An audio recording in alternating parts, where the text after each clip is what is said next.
What attracted you to the material for the convent?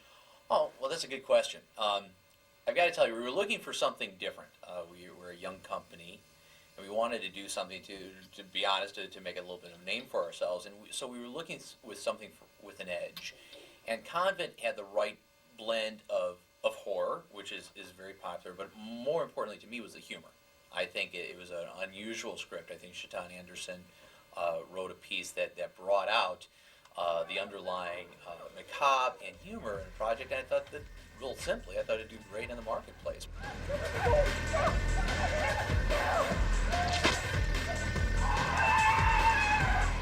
With this project, I have to tell you, it was a little bit beyond my expectations. You're always concerned if the magic will come together with the script and the casting and the crew and so forth, and I really have to say we're very pleased with it. I think the result is fantastic. We were able to acquire a film which he directed called Killers, and it did very well, and we liked Mike a lot, and we were looking for a project to try to entice him over to direct a film directly for Alpine. And when I read this project, no one else was in mind, though, than Mike.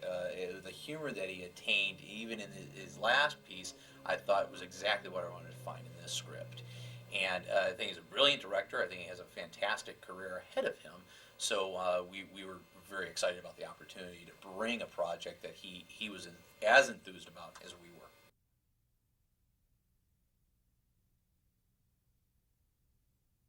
There was this old building in my hometown. I grew up in Phoenix, Arizona, and it had been condemned since like 1970, and it looked all spooky. It used to be a home for wayward girls. I think it was a religious home.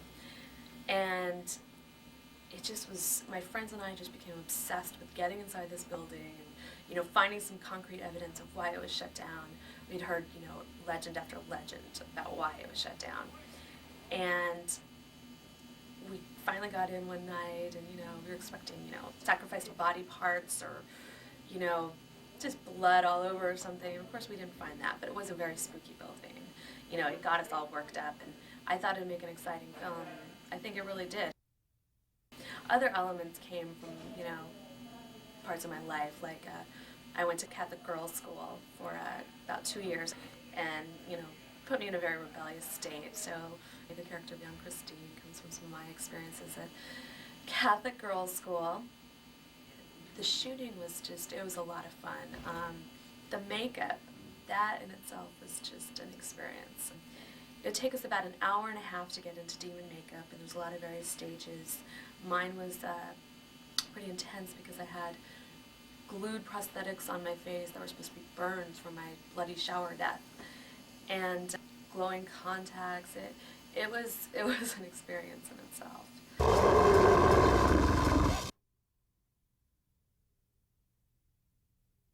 Working with Mike was just amazing. I mean, he's just an amazing director. His visual sense is unreal.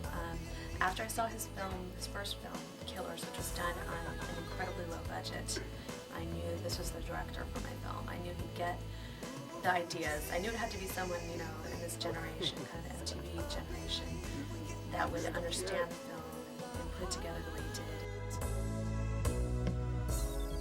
Fly me high through the starry skies, or maybe to an astral plane.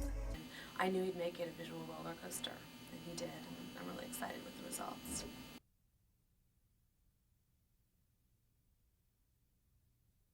I love horror movies. I grew up on horror movies. I was weaned on them, and even though I don't want to like dedicate all my life to making horror movies per se, this was a kind of movie that just isn't made anymore. And I figured, hey, you know, we have kind of free reign to do something cool. Why don't we do something that's kind of an homage to schlock movies? I've been talking with the writer, Shatan Anderson, and she just, you know, pitched it to me as kind of like this kind of cool, fun horror movie, and she said that, you know, that Alpine would let us go free. Naturally, I'm just kind of attracted to darker material. Probably the two things I'm attracted to most is comedy and dark stuff, and this was a combination of both of them, so I thought it was a lot of fun. The best part was working with the makeup effects and working with the crew and working with the cast and also working with the writer. We had a lot of fun with anything that was the creative part of filmmaking. Right! Everything on that level was fantastic, you know.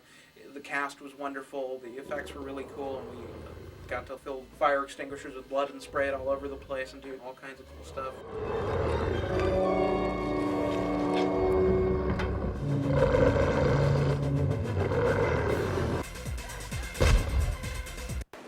Explosions, people on fire, you know, and that all went off without a hitch.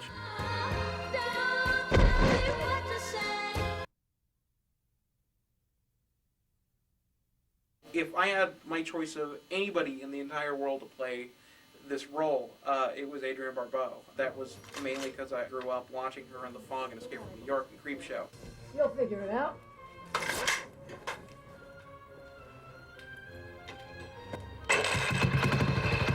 To me, she was always so cool and badass and just really, you know, she was a woman in charge, and Christine, the character she plays, was exactly that.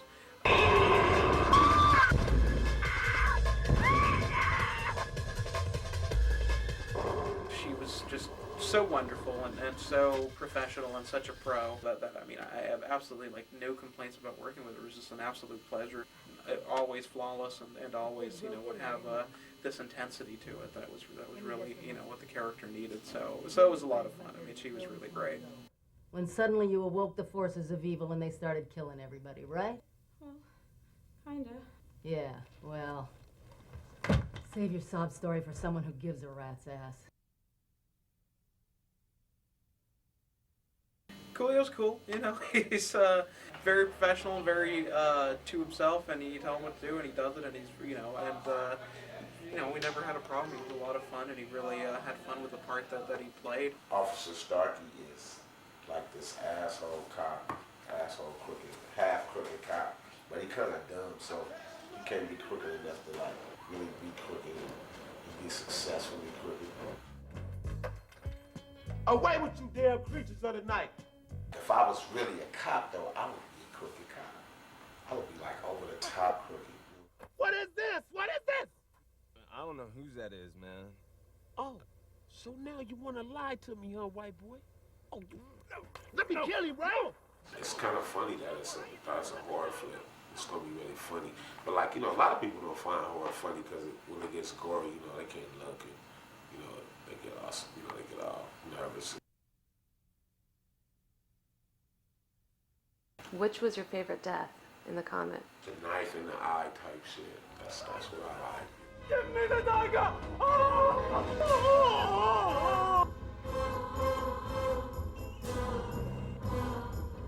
And I think that's what I respected most about Coolio, was he was just so kick back and just like, yeah, all right. And I just would, you know, belt off and do what he needed to do, so, you know, so he was cool. Another fun scene must have been to douse Chaton in the fake blood shower. What a great time. We were smoking cigarettes and dousing her with blood, and she would be screaming and we'd be laughing. No. But she was a wonderful sport about it. 53 gallons of blood is a lot of blood.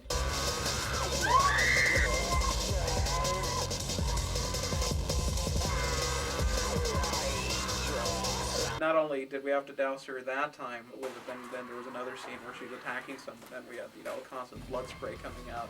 So I think she got used to it. The unfortunate thing that I felt very bad about is it dyed her hair red, you know, which was kind of one of those things you just weren't expecting. You know, it's like you expect it to, you know, the blood to come out, and then suddenly it's like, oh, it's not coming out, and I felt very bad about that.